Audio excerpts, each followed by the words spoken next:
Assalamu alaikum wa rahmatullahi wa barakatuh and good evening. As Professor Bedina said, today inshallah we'll be talking about how to write a research abstract with more focus on STEM, science, technology, engineering, and mathematics. And before I start, just allow me to walk you through the journey of the previous talks delivered by my colleagues. Last week, the talks started with the research methodology on how to collect the data, and Professor Dina, Dr. Ihab, Dr. Amira, they delivered 3 lovely talks on the research methodology, the quantitative and qualitative research methodologies, how to collect the data, analyze them. Then that was last week. For this week, on yesterday, my colleague, Dr. Noor Al-Musharraf, she delivered the same topic as how to write the research abstract with more focus on her discipline as humanity. For today, inshallah, I will be focusing more on the same topic again with more focus on STEM, since this is my discipline and field of expertise, since I'm an associate professor in physics. Also, allow me to show you the agenda for today's talk, inshallah. We will be discussing 6 main points. And at the end of our talk, inshallah, I will leave some room for Q's and A's. At the beginning, we will have kind of definition on what is an abstract, then things to consider when writing an abstract, structure and contents of an abstract, what do you mean by the I, M, R, and D structure of an abstract writing, 6 tips for writing a good abstract, and final recommendations. So I will start immediately.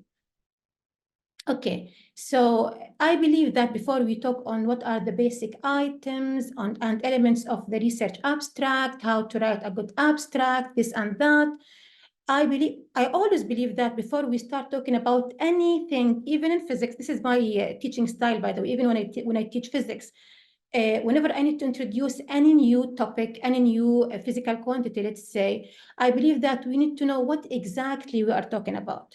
So for this, I will start by giving some definition on what is an abstract, this entity or this expression as the abstract. What do you mean by this word? Then we'll dive into more details about this, topic or this expression. I tried to summarize the basic definition of this word as abstract in 3 main points. I will hide them, inshallah, very shortly. But at the beginning, if we need to give an equivalent expression for the term abstract, I believe that an abstract is equivalent to short summary. It is a summary, actually. So it's a short summary of what? Of a longer work. What kind of work? It may be a thesis, dissertation, research paper, any long work. The abstract, as we all know, it concisely reports and aims the outcomes of our research so that the reader any reader, either from the same discipline as ours or from some other disciplines, can know what exactly the paper is about. This is the first point.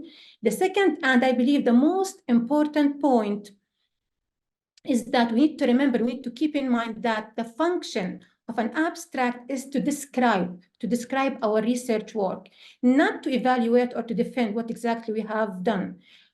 Plus, it should read like an overview of our work, not a proposal. It's not a proposal. So it is a summary, but it's not a proposal. So can anyone tell me what is the difference between a proposal and an abstract? Why it's not a proposal? An abstract is not a proposal. What is the difference? There is a major difference. What is it? Anyone can tell? In the chat box, or you can unmute yourself. Anyone? Let's ask our students. Yeah, exactly. And one of our students knows what the difference is. So please, yes, our student or students, please feel free to answer. This is for you. We want to hear from you. We need to keep communicating with each other. I'm not going to keep talking and you are listening. I will keep asking your questions, so be attentive. It's more interactive. Yes, it's more interactive. Exactly. Thank you so much, Professor Bedina. So what is the difference between a proposal and an abstract? They are way different, by the way. And we need to keep this point in mind throughout the entire process as writing the abstract. I'll wait for 30 seconds. Anyone? Actually, the answer is written. You only need to read. No one. It's written that the first line, it's written, it's a summary of work that has been done. Proposal, the work is not done yet. Exactly. This is the first difference. Proposal, that means you didn't start the work. Exactly. There is nothing. Exactly. However, abstract is based on data, on something you have done already. Exactly. That's my definition. Thank you. 10 out of 10, Dr. Budina, Professor Budina. Thank you so much. Exactly. The difference is that a proposal is something that you will be doing, something to be done in the future. While an abstract, you are summarizing things that you have already done before. So this is the basic difference. And keep in mind, whenever you are writing any abstract for any research paper, keep in mind that you are supposed to be writing about something that you have already done before, not something that you will be doing in the future. Something to be done in the future is called a proposal. Something that you have done is the research abstract, and this is our topic of today. This is why, since it's the abstract is something you are writing about something that you have already accomplished or done, you should not start your abstract by saying this essay will examine, or in this research paper, I will attempt to do this or that. Why not to write will attempt, will examine? What is bad about this expression? Nahla, short summary of the work. Yeah. So come on, students, don't hesitate. Please express yourself. Yes, please. Don't be shy, please. Don't be shy, please. And there are no right or wrong. We are here to teach you. We are here to teach. That's the reason for this. We are here to talk together and share expertise. Yes. The abstract is a concise summary of research paper, presentation, and project. Good definitions. Yes, exactly. Thank you. Thank you, Alex. To some extent, yes. It's about the tense here. The essay will examine, it's about something to be done in the future. While again, this, if you are expressing something in this way, you are expressing a proposal, not an abstract. Don't use future tense when writing an abstract. This is a very important point to be considering throughout the entire process of writing an abstract. If we need to summarize this whole talk in 2 main sentences, is that the abstract is a short summary, plus don't use future tense when writing an abstract, okay?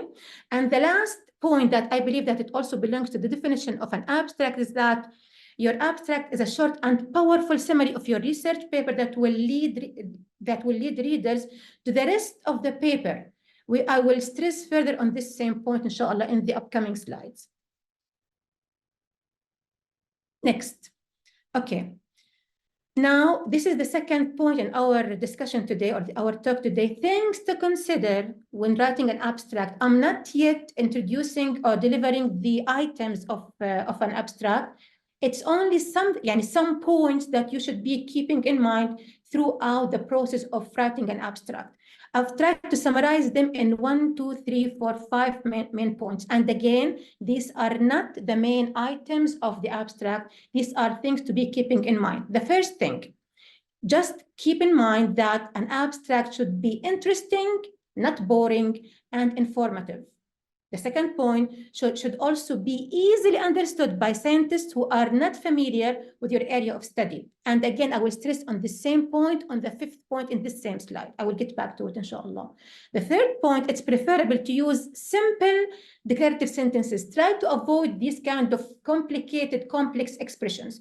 It won't be of any benefit to anyone, the reader or the researcher himself. The fourth point, an abstract is simply a concise and well-developed 100 up to 500 words. As Professor Budina mentioned yesterday, how to decide the word count for a limit, for any abstract. It depends on what? It depends on the journal at which you will be publishing your work. For some journals, they are strict to no more than 100 words. For some others, they accept up to 500. So we have this range of 100 up to 500 word count limit. So you need to keep in mind that all your research work needs to be summarized in no more than 500 word count limit. The fifth point, actually, this fifth point, it belongs, or it refers to the second point in this same slide, and it also answers a question that was asked yesterday in yesterday's talk. Let me read it first. It's a very good idea to have a colleague working in a separate, different discipline to review your work to spot mistakes and check for syntax. Remember, a well-written abstract will convey key information to scientists within the field, yet readily understood by scientists in other areas as well. Yesterday, one of the students asked how to know if my abstract is well-written and it doesn't require any modifications or corrections. Actually, this is the answer.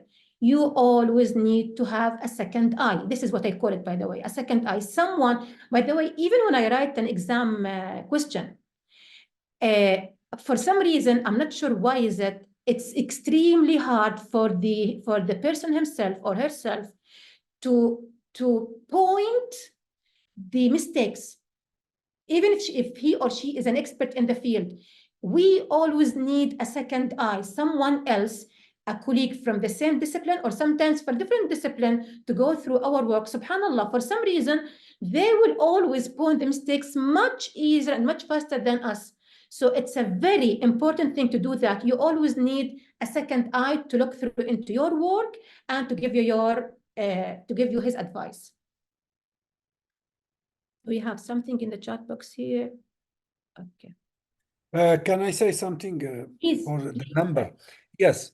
When Elham mentioned about the number of words, the total number of words, so it varies. So for research paper, I agree with Elham.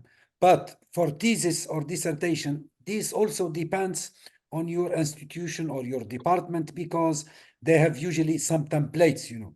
So you need to follow the guidelines of the journal, like Elham said, or if you are writing a thesis at master level or BSc or PhD, or when you submit an abstract for a conference also. So there is always guidelines and you need to follow. You're right. But general content is similar, yes. But also, just maybe, I think maybe she will talk about it, Elham. It's about the abstract for a research paper or for thesis or for abstract to participate in a conference. There is slight differences, you know. Sorry to interrupt you, Elham. Just No, to please, Dr. Bedinago, feel free to share your expertise whenever you feel like it. It's my pleasure, actually. Thank you so much. Thank you. My pleasure, my pleasure. Okay, remember, again, I'm still giving you, I'm highlighting some important things to be keeping in mind at the time of writing an abstract. I didn't even start the main items of an abstract writing. Remember, the abstract is perhaps, actually this point was raised and strongly highlighted yesterday in yesterday's talk by Dr. Noura, that the abstract is perhaps the most important section of your manuscript for several reasons. The first one is that, by the way, it's important for throughout the entire process before publishing your paper and after that.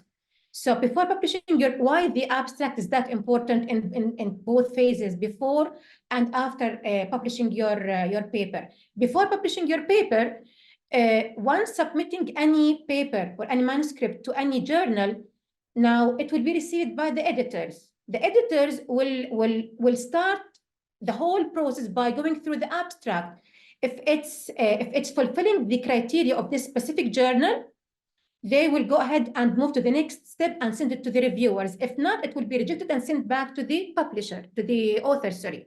So this is the phase before the paper got published or before the research work got published. Now, after that, once the paper now went through the whole process of reviewing and got published, now when it comes to other researchers, as they start, if someone needs to go through your work or your paper, now we know that most databases, they only show the abstract of the papers.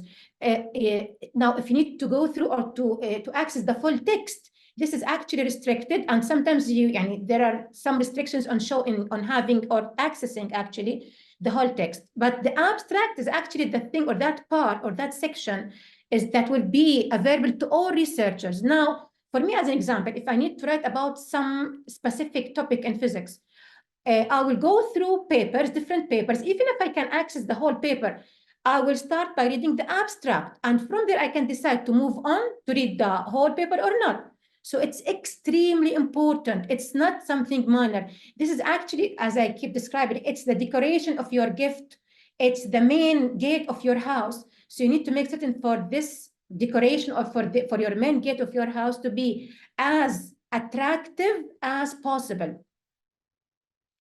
And keep in mind that the abstract emerged as a tool to communicate your research briefly while highlighting its important aspects. Now, yesterday, Dr. Noura, she stressed further on this point. I will go through it very shortly, and I will be presenting the two important kind of abstracts, the descriptive and the informative. There are other ones, like these are the ones that are usually widely used in STEM. And I will give you a brief definition of what do you mean by the descriptive abstract and the informative abstract. If I need to summarize the definition of the descriptive abstract, it's a short summary of your work, very short summary. Even from the name itself, descriptive, it describes what exactly the main point and findings of your work. Now, the second type, as the informative, even from the name itself, it's a detailed summary. They are both summaries because abstract is a summary. The term abstract, as I've just started my talk, is equivalent to summary. But the descriptive is a short summary, while the informative is detailed summary. It shows more details. It goes through more details. But keep in mind, even if it shows or it gives more details, we're still writing a summary, a brief summary. Don't go through unneeded details. Okay. Now, finally, we've reached the structure and contents of an abstract. In yesterday's talk, one of the students asked Dr. Noura this question: what is the difference between an abstract and an introduction? Now, I believe that in today's talk, we will be filling in this gap. What exactly the difference between an introduction and an abstract? Okay. Now, we are going after highlighting the definition. What do you mean by an abstract? The main important point to be keeping in mind and remembering at the stage of writing an abstract. Now, from now onward, from this slide onward, we need to discuss together how to write an abstract. What are the main items of an app that must exist in any abstract, and how to write these parts. Now, there is some expression called, widely used in STEM, the I, am, R, and D structure. This is the structure of the abstract. I stands for introduction, the introduction of the abstract. M stands for methods. I will describe each and every one of these 4 parts in details. R stands for results, and D for discussions. So this is called the I, am, R, and D structure. This is the structure of the abstract. While now here in this part of our slide, I've showed you, this is not strict, it's plus minus. The introduction part of the abstract should be around 25% of the word count. I will give you an example very shortly, inshallah. The methods needs to be around 25% of your abstract. The results, this is actually the longest, it's supposed to be the longest part, around 35%, and the discussion will be around 15%. Let me give you an example to make myself more clear here. Let's say I decided, or I'm planning to publish my paper, my manuscript in a journal. And after going through the outlines and the criteria of this journal, it was mentioned that for this journal, the abstract word count should be no more than 300 words. Okay, so I need my abstract needs to be no more than 300 words in total. Now, again, these are the 4 main points of the abstract. I need to start with the introduction, methods, results, and discussion, and the whole 4 parts needs to be interpreted or written in no more than 3 words. Question, and be ready, my students. What is the 25% of 300? Hello, hello. 25% of 300. How many words?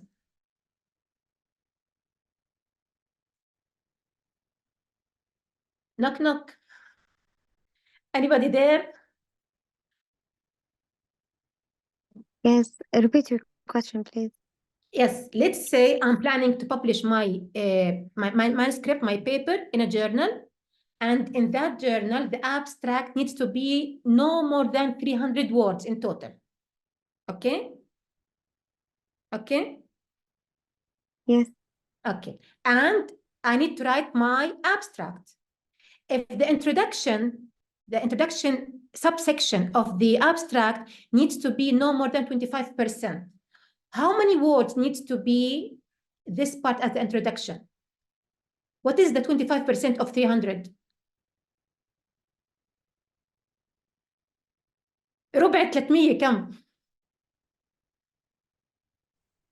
75 Yes. words. Yeah, 75. So plus minus طبعا, you don't need to count 1, 2, 3, 4 up to 75 sharp. It needs to be around 75 words. This is the 25%. Thank you, Alex. Thank you, Dalal.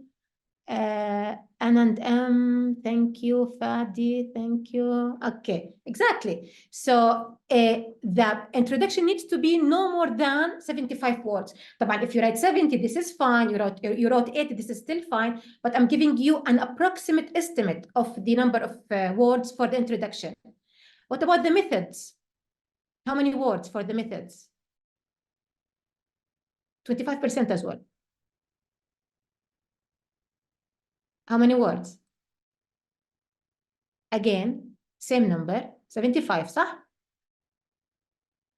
Just say صح. Do you hear me? Yes, teacher.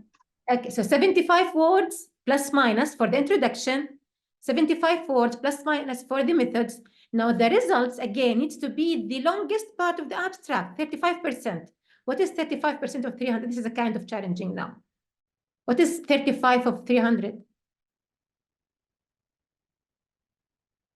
105, صح? صح? Yeah, thank you, Fadi. Thank you, Dalal. 105. And the discussion needs to be, thank you, Abdullah. And the discussion needs to be 15%. 15% is around 45 words. So the total now 75 words for the introduction, 75 words for the methods, 105 words for the results, and the discussion, Sabaya, as you can see, I'll comment on this point, inshallah, in the next slide. You see Sabaya, you see, not Sabaya, sorry. You see everyone, the discussion needs to be the least part, the result needs to be the longest part of the abstract. And introduction and method, they are almost the same as each other. Now, instead, so this is actually the last part in this slide before we move to the next one. And I will comment on how exactly to write these 4 subsections of the abstract. Now, instead, we said that the abstract is a short summary of a longer work, صح? And it needs to be a limited number of words. Plus, now we have said that we have 4 main items to be mentioned in the abstract. It starts with the introduction, methods, results, and discussions. And we have kind of percentage that we should be, it's recommended to be following. So now, what do you suggest? Do we write them all, these 4 parts, in one big paragraph? Or it's better, it's recommended, it's not a must, it's recommended to divide the abstract into 4 paragraphs. The first paragraph, it belongs to the introduction, the second for the methods, the third for the results, and the last for the discussion. What do you think? What is better? One big paragraph that combines them all, or we divide the abstract into 4 smaller paragraphs? What is better? By the way, there is no right or wrong here. There is no right answer and wrong answer. It's something preferred, something better to do. What do you think? Is it better to write one big paragraph, or we divide it into, do you have attendance sheet? I think, yeah, we do have attendance sheet. Yes, what do you think? I think one big paragraph. You can, You can, there is, as I just mentioned, there is no right or wrong here. You can write it in one big paragraph, but let me ask you a question. When you are reading something in your field or a story or whatever, reading a book, when it's much easier to you, when it's easier to grasp, I mean, when you read a big paragraph, two smaller ones. What do you think? Fadi Hassan, small paragraphs, exactly. Smaller, yeah. It's much, again, I need to repeat this over and over. There are no right or wrong here. It's all about what is better, what is easier for the reader.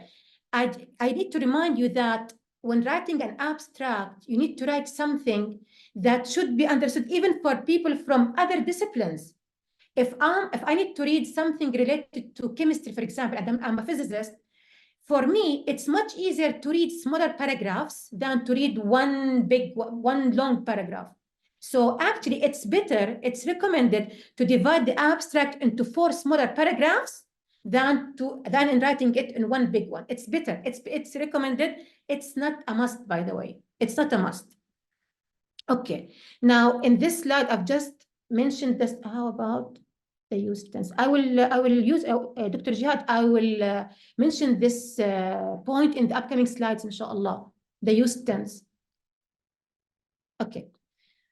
Next, now I will stress further on how. Now we know that the structure of the abstract has 1, 2, 3, 4 items: introduction, methods, results, and discussions. Plus, we said that it's better to divide it into 4 smaller paragraphs. Now, the next point for our discussion on how to write the introduction, how to write the method, how to write the results and the discussions. There are so many strategies to be followed. Like in the easiest one, is to deal with it as if you are answering a number of questions. For example, I've tried to explain this in this slide. Let's start with the introduction. The introduction part of the abstract is as if you are answering the why question. Why what? Start by clearly defining the purpose of your research. Why you have decided to run this or to tackle this issue or this point or this problem. What is the specific problem that your research addresses and tries to solve? What is the purpose and importance of the research? Explain the main reason or reasons or goals with rationale, for example. So this is how to write the introduction. Now for the tense, what tends to be used, inshallah, in the upcoming slides. So this is how to write the introduction. It's as if you are answering a group of why questions. Why I'm having this kind of addressing this problem. What is the purpose of my research? What are the reasons of going, or the goals or the aims of my research? This is the introduction part. Now, the second part as the method. The method part is as... can I say something for this? Just Please. because we use the word, I mentioned it yesterday, we call it problem statement. Exactly. You need to highlight clearly the problem statement, what problem you want to solve, what are the objectives of your work to achieve, because you have a problem and you do a research work, and where you want to where is the how to say, where you want to reach, what do you want to reach. So this is briefly, it's continuity of what Elham said. Yeah, it's the aim. Another word of the introduction, Dr. Budina, is what is the aim of your work? Exactly. Okay. Now for the method, thank you so much, Professor Budina. The method is as if you are answering the how question. How what? Briefly describe your own research method or methods or process. How did you go about solving or making progress of the problem? Was the field study was it a field study or laboratory experiment? What experimental treatment were applied? What important variables did you include, control, ignore, or measure? So this is the method. The method is about describing the technique that you have considered to get the data that you are trying to end up with. Now the results, again, the results is supposed to be the longest or the biggest part of your abstract, is as if you're answering the what question. What? Summarize the main research results. Try to highlight only the most important findings. By the way, this point actually was mentioned by Professor Bettina yesterday in the talk delivered by Dr. Noura. Sometimes when running when running a research or getting some data, we may end up with more than one result, one conclusion, one finding. Sorry. By the way, most journals they are strict to writing no more than, in the abstract, I mean, I'm talking about the abstract, no more than one result. Sometimes for some journals, they accept up to no more than 3 results, by the way. So try to focus in the abstract, when writing the abstract, try to focus on the main findings of the main results of your research work. Also, when writing the results, put the results in numbers. Avoid vague, ambiguous, imprecise words like very, small, significant, especially in STEM. I'm talking in STEM. I'm focusing on STEM here. Papers or research work related to science, technology, mathematics, and engineering. So you avoid writing very small, significant. You need to write, or you need to express your final findings in numbers. And the last part, which is the discussion, as you can see, 15%, which is the smallest part.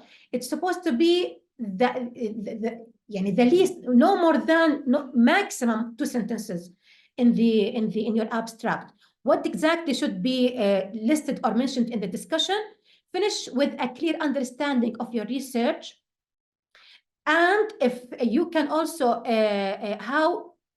how do your finding affect the field of study? What exactly you have added to this field of study? And you can also make suggestions for future research or work. This is actually what should or expected to be listed or mentioned in the discussion part. Now, here in the upcoming slides, I'll talk more about, now we have introduced the structure of the abstract, the recommended percentage distribution of these 4 different parts.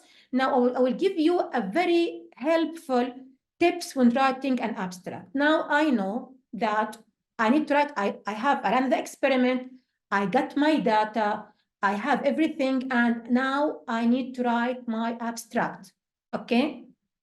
And I know that the abstract has 4 main parts: introduction, methods, results, and conclusion. And now I know the percentage per each, or the approximate percentage per each. Where to start from? How to start writing the abstract? What should I do in order to write a very good abstract? The first most highly recommended tip is to where to start from. I write the paper first, or I start by writing the abstract first. What do you think? What is better to do?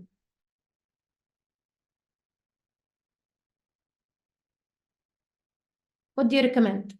Excellent. Yeah, the paper. Excellent. The paper. It's, again, I need to keep repeating this over and over. There is no right or wrong. I can't say that if you answer that, I start by writing the abstract, this is a wrong answer. There is no right. It's all about what is better to do. What is better to do? The best thing to do is to write the paper first. But why not to start with the abstract?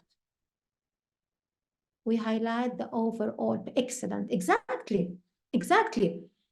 Yes, it's much better to start with the abstract. Why is that? Writing the paper first helps effectively. Now, don't forget that the process of collecting the data, analyzing the data, getting the results, it takes time. It takes time. For some disciplines, it takes months. Sometimes it may reach one whole year. Now, after this whole time, if you sit and try to summarize everything in 100 up to no more than 500 words, that will be, I don't want to say mission impossible, but it will be extremely challenging. So sit, relax, write the whole paper. That will help refresh your mind, what exactly you have done. Now, not only this, why to write the paper first? When writing those details, the whole paper, Now you can highlight the most important parts, the part that should belong to the introduction, the other part that belongs to the methods, the third one to the discussion and results. So now, after writing the whole details, I can extract the most important parts, put them all together, and with this I will end with the abstract. Okay, not the other way through. The other way, you can do it, but you will add definitely more burden on yourself. So tip number one, and it's the the first thing that you should keep in mind, rewrite the paper, then get back to the abstract. طيب هلا I wrote the paper. خلاص, I'm done writing the paper. Now again I need to get back to write my abstract. I will give you some tips on the 4 parts, how to write the introduction. And I told you that the introduction is about answering the why question. How to write this introduction part? I will give you some headlines here. This is actually the second tip. Provide, when it comes to the introduction or the aim of the research work, keep in mind that you need to provide, at the first 3 sentences or lines, you need to provide introductory background information that leads into the statement of your aim or introduction. What does that mean? Remember that if I need to read a paper, again, I will start with the abstract, صح? Then I will start, not only me, anyone, as humans, it's the first glance. We either to get hooked or to feel bored and leave, to move to the next paper, okay? So actually the first 3 or 4 sentences of the abstract, of the manuscript of the paper are the most important ones. Give them sufficient time when writing them. The first section of the abstract is very valuable, real estate. These 1 to 3 sentences must inform the reader about why you have undertaken this research. Such statements can lead very naturally into a statement of how your research uniquely addresses the issue. Use of introductory phrases such as, here we aimed to, or here we demonstrated that. After identifying the problem, state the objective of your research. This is the aim, the introduction part. Now, Professor Jihad asked about the tense. Now, do you remember when we started this talk that the abstract is not a proposal? Do you remember this? And since it's a proposal, it's not a proposal, we need to write a summary of something that we have already done. Do you remember that? So I'm asking you a question. Since we are writing about something that has already been done before, do I use the future tense or the present past tense when writing the introduction? Present, excellent. Thank you, Fadi. Thank you so much. Excellent. So you can use either the present tense or, like in different, you can't use the future. Why not the future tense? Because we said since the beginning, the main difference between the proposal and the abstract is that the proposal it belongs to the future, something I will do, and the abstract, I'm writing about something that already achieved. So for this reason, you can't use the future tense. You can either use the present or past tense. I give you 2 sentences and tell me which one is the correct one. This study will investigate the relationship between, will investigate the relationship between coffee consumption and productivity. This is statement number 1. The second one, I'm expressing the same meaning. This study investigates, or investigated, by the way, the relationship between coffee consumption and productivity. Which one is the proper one to write? The first is the correct one? The second? Excellent. It's the second. Why not the first? Why not the first? What's bad about the first one? It's in the future. Will investigate. This is a proposal. This is not an abstract. صح؟ صح؟ Say صح. It's the same you say, I will do. Yeah, I will do. I did it already. I did it already. Yeah. Okay, so this is regarding the introduction. What is the next part of the abstract? What is the second part? أيوة, methodology, the method, صح? Okay, I will give you again some tips for writing the methods. This part should be straightforward. Don't try to make it complicated or just add so many unneeded wording here. It needs to be straightforward. It's a description of what exactly you have used, what techniques that you have adapted in order to get or to collect your data or to get the information that you are trying to get. So it's a description of your techniques, of your whatever you have done, you have used, you have done already to get the needed data. Again, do we use future tense or past tense? Huh? I will make it easier for you. No future tense at all. In the abstract, you can't use the future tense at all. Sometimes you can't even use the present. As in the methodology, it's not recommended at all to use the present tense. You need to write it in the past tense. For example, I gave you, by the way, I got this from my research paper.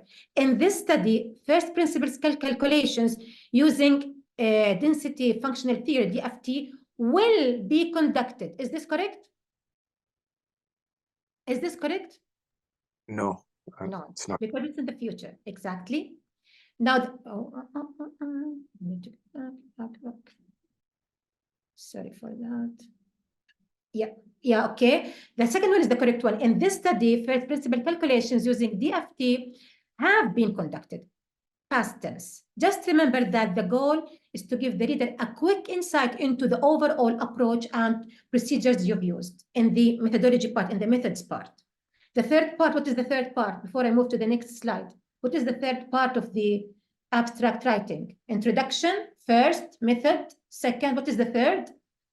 I am, R stands for what? R stands for what? Results. Results, excellent. The results, which is supposed to be the longest part of the abstract, صح? 35%. صح? Okay, now, this is we need to talk more about this part. Since it's the longest one, we need to add more details here. Ilham, there is a question raised by student Haya. She asked, I have a question. Can you compare past and future in the abstract? Do you mean, Haya, to use both? Because you said compared, that means you use the past and future in the abstract. Is that what you mean?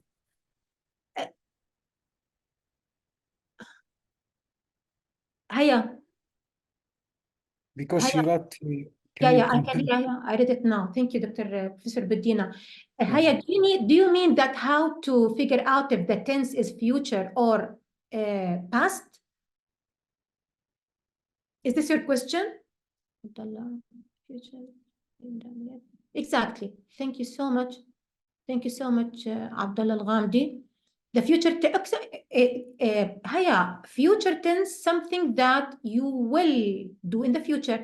Usually, the easiest way to figure out the future, it starts with will. I will eat, I will sleep, I will do this. This is something belongs to the future. Now, the present or past, it depends on the, I need help here. I need help. Hello? Yeah.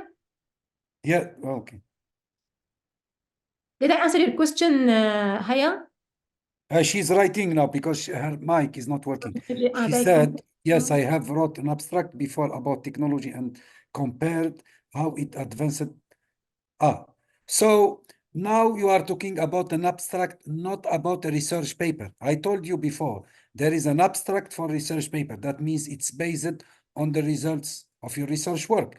There is an abstract to participate in a conference or to maybe you have, let's say you write a proposal for your master. Okay, so you will write an abstract. You didn't start the master. So it's a research proposal for your master. So you can say, I will compare, etc., etc. So it depends for the abstract for what type of projects or research or, as I said, conference, etc. Ilham can elaborate more, maybe.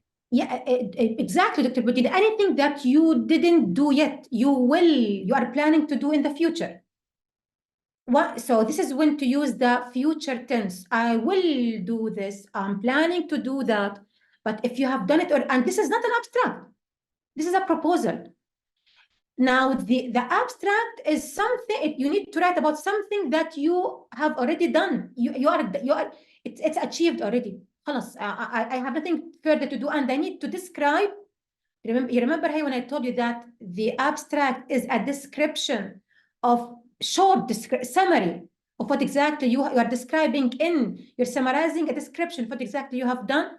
You are not defending or evaluating your work. You are not talking about something that you will be doing in the future. It's something has done already, and you need to write what exactly you have done. Okay? Is this answering your question, Haya? Okay.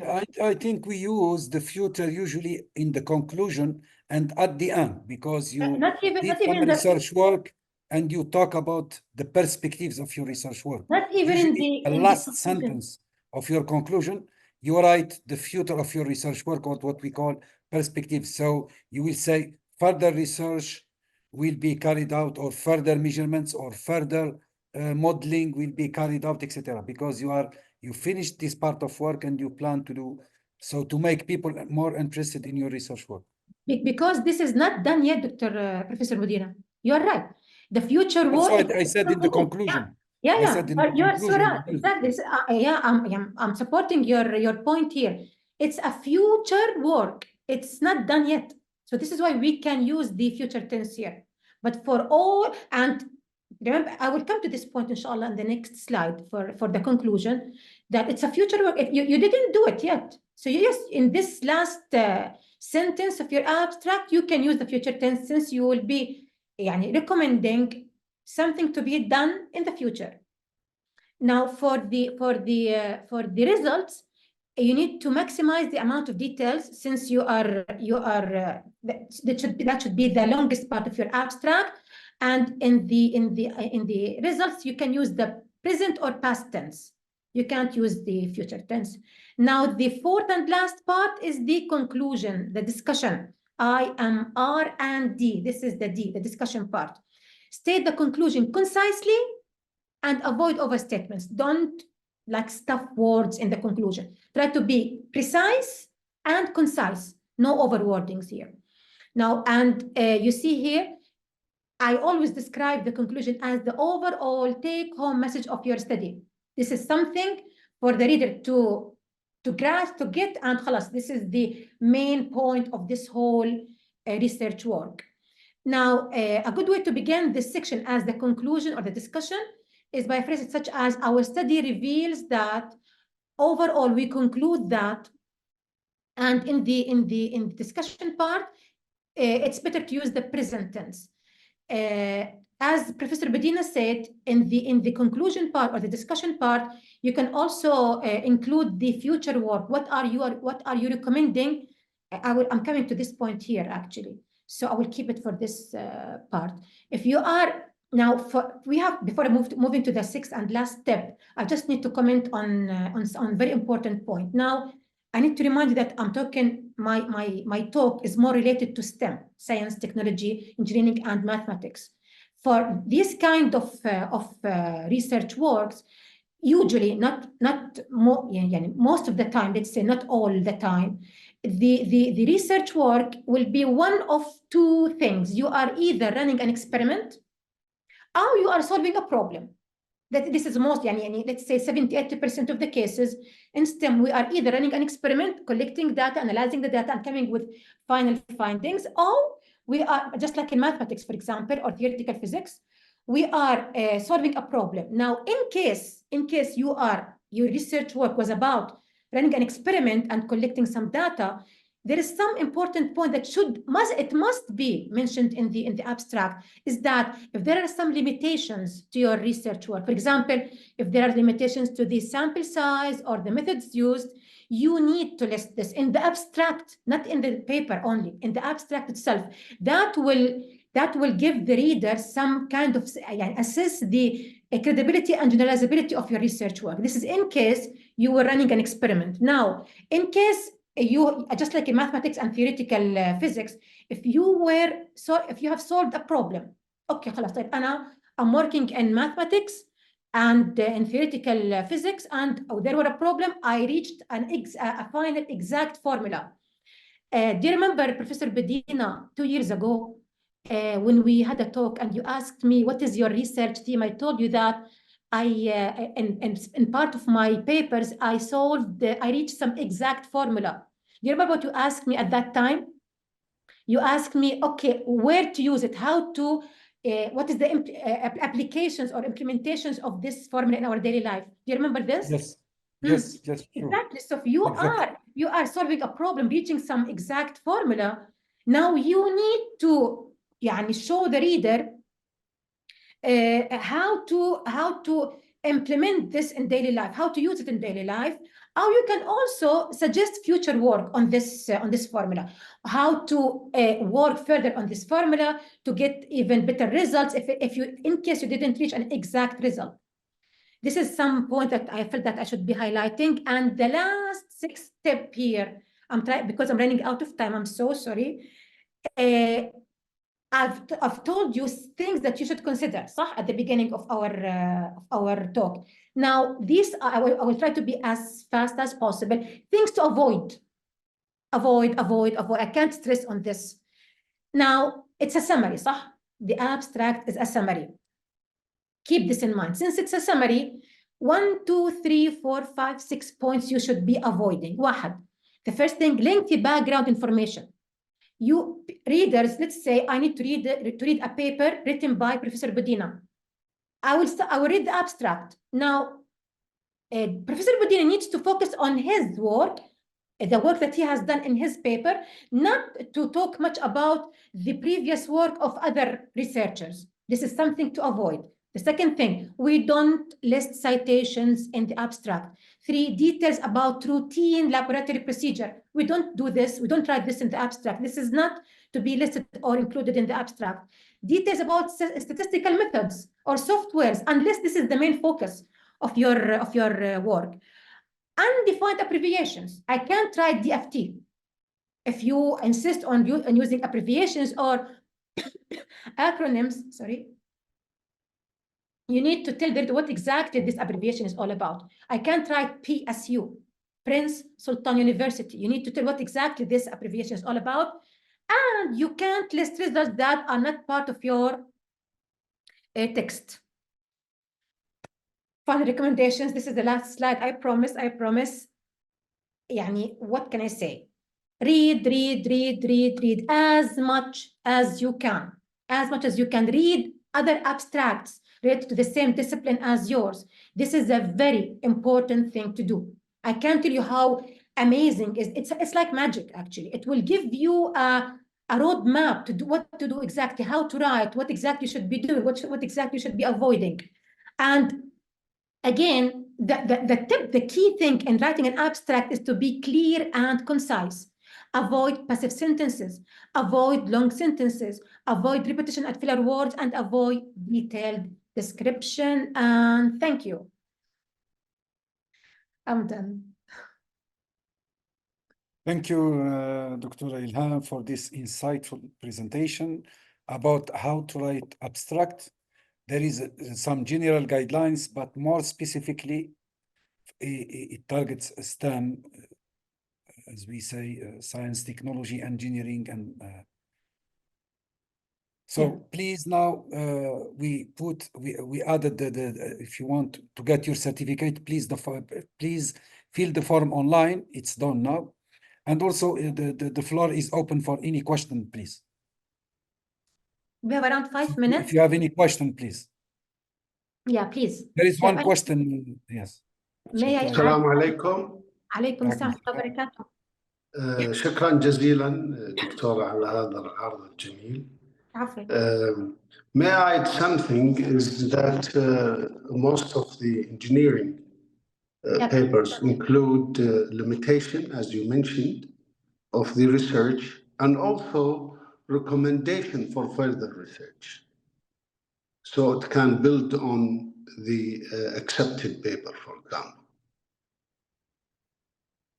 Mm-hmm. Yeah, so I'm adding that this is not in all research papers comes, but I have seen a very good one, because when you do literature survey, you want to know what's not have been covered in the literature. And when you see further research built on that one, it gives you ideas to implement that plan for next paper, whether you are the author or even a different person. True. So only a comment. Thank you. Thank you. Thank you so much.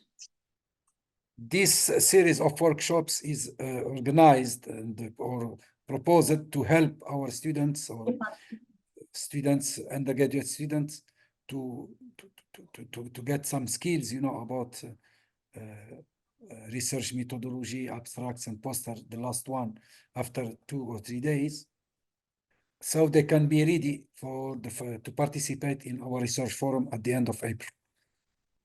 Actually, they were amazing talks. I really highly recommend everyone to get the recording and the slides of the previously delivered talks by my colleagues, Dr. Ihab, Dr.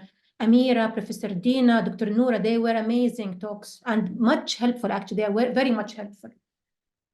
And we tried, because we know that it's broad disciplines, you know, so we try to bring our colleagues from the same field, you know, so they know what they are talking about, you know, because they will be more precise, more focused, as Elham said at the beginning, you know. So that's why we had 6, you know. Or yeah, by the way, yes, exactly. For each topic as research methodology, abstract, there were talks delivered for humanity, focus on humanity, and focus on STEM. yes, exactly. Yeah. Yeah. Okay, I think if there is any yes, there is email here. So if you have any request, please send email to the RIC, which is research@psu.edu.sa. So that's research, you know. So any information, any previous recording, any previous slides, they will share with you with our pleasure, of course. Okay, I think we stop here. Thank you so much for joining us. Thanks to my colleague, Dr. Elham, for this insightful, very interesting presentation. And I wish you a good evening. Yes. Assalamu alaikum. Alaikum assalam wa rahmatullahi wa barakatuh.